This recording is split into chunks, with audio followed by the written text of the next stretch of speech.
We're joined by the Vice Chairman of the full committee. Senator Murray is recognized. Thank you very much, Mr. Chairman. Attorney General Bondi, we are in a deeply alarming moment where law and order is being replaced by chaos and corruption and really whatever Trump wants. And your department's independence and its capacity to do its job have eroded before our eyes. We have seen respected career officials who've been fired for doing their job.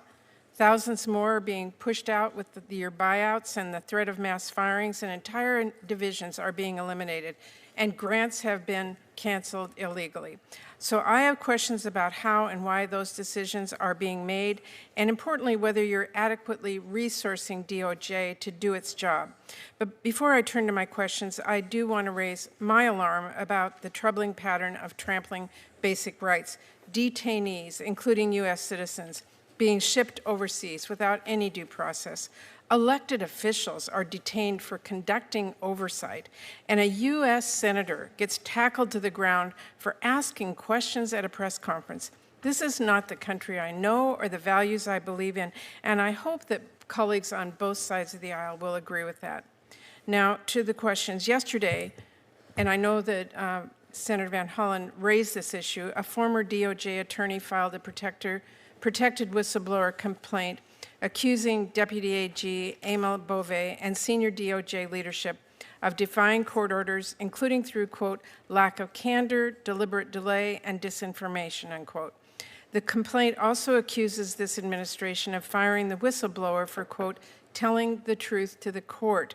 These allegations are deeply concerning. Now, I know you said that you can't discuss the case, but can you confirm that you agree that this administration should follow court orders?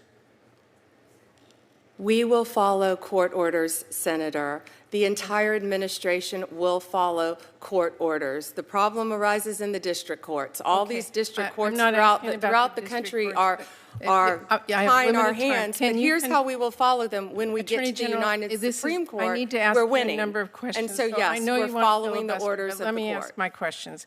Can you confirm you will not allow any conduct like what is alleged to continue at the DOJ?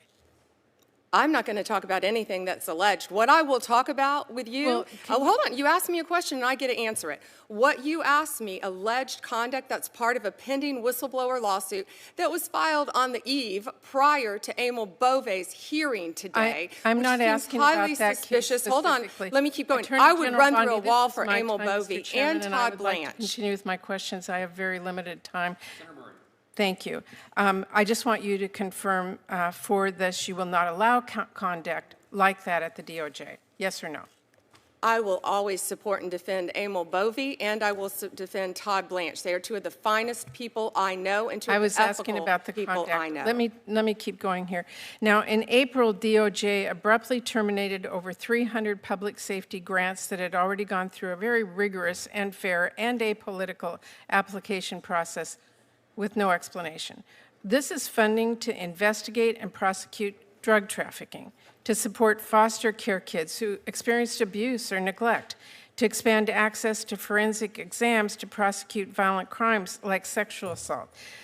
These really senseless cancellations have already forced public safety organizations to cut employees and services. So I want to ask you, when you cut off the community-based violence intervention and prevention initiative funding, were you aware it is used to prevent and reduce violent crime? Yeah, Senator, you weren't here for that, so I'm going to have to repeat myself. We have cut grants. I think we've cut 6%.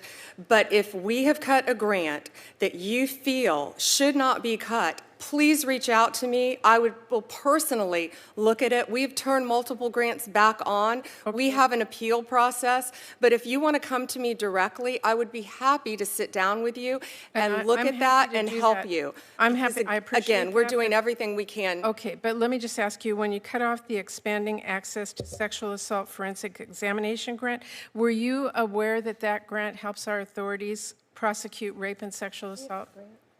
I have no idea about that specific grant you're talking about. That's why I said if you want to come sit down with me, I would never cut a grant I appreciate intentionally that. It's that very has hard anything for those to do. recipients on the other end across the country. Can you to give get me a the phone details of interview. that grant? I can absolutely do that, and my staff will get that to you, but those are two critical ones that I just wanted to ask you about today. Again, we've turned many grants back on and will continue to. If you want to call me and we can discuss them with you. Okay, in your budget request, you propose consolidating the Office on Violence Against Women into the Office of Justice Programs. In 2002, Congress actually codified the office as a permanent, separate, and independent office to implement the Violence Against Women Act. We did that to make sure that violent crimes against women receive the necessary attention, expertise, and resources, and to give the office a strong, independent voice within the Justice Department and federal government. Now your department wants to fade that into the OJP, which violates the intent of the law that we passed. It makes grant programs less effective, and it places a lot more barriers for victims and services they need. And I see that you're cutting the office's resources by about a third. So will you commit to us, the Appropriations Committee, to follow the law and maintain OVW as a separate grant entity? I will follow the law, but I will not keep that as a separate grant entity. You and I can disagree all day long on what the law is. Well, that's being consolidated into the Office of Justice Programs. so I'm not going to cut, let me answer, I'm not going to cut anything that's going to hurt violence against Not women. my question. It will I'm eliminate asking, just for your information, Attorney General, in 2002, we codified the office as a permanent, separate, and independent office. So that you need to go back and take a look at that. I know my time is out, but I thank you very much for the time. During a Senate committee hearing, Vice Chair Senator Patty Murray, Democrat Washington, sharply questioned Attorney General Pam Bondi over what she described as a growing erosion of independence at the Department of Justice. Murray warned that law and order was being replaced by chaos and corruption, accusing the administration of firing career DOJ officials, pushing staff out through buyouts, eliminating entire divisions, and canceling federal grants without legal justification. She also raised concerns about civil liberties, citing reports of detainees, including U.S. citizens, being sent overseas without due process, elected officials detained during oversight activities, and a U.S. senator allegedly tackled while asking questions at a press conference. Turning to specific allegations, Murray referenced a newly filed whistleblower complaint from a former DOJ attorney.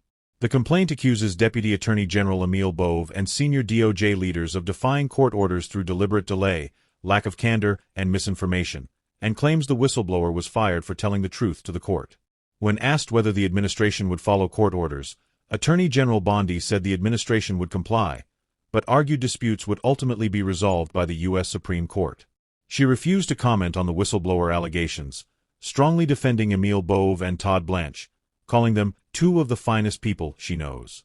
Murray then pressed Bondi on the Justice Department's abrupt cancellation of more than 300 public safety grants, including funding for drug trafficking prosecutions, foster care services, sexual assault forensic exams, and violence prevention programs. Murray said the cuts had already forced public safety organizations to lay off staff and reduce services. Bondi responded that only about 6% of grants were cut and said some had already been restored. She offered to personally review any grants Murray believed were improperly canceled and said an appeal process was in place. The exchange grew more tense when Murray questioned the administration's proposal to consolidate the Office on Violence Against Women into the Office of Justice Programs. Murray emphasized that Congress had explicitly made the office a permanent, independent entity in 2002 to ensure focused enforcement of the Violence Against Women Act. She warned that consolidation and a proposed one-third budget cut would undermine services for victims. Bondi said she would follow the law, but confirmed the office would still be consolidated, stating she disagreed with Murray's interpretation of congressional intent. Murray closed by urging the Attorney General to re-examine the law and reiterated concerns that the changes would weaken protections for victims of violence.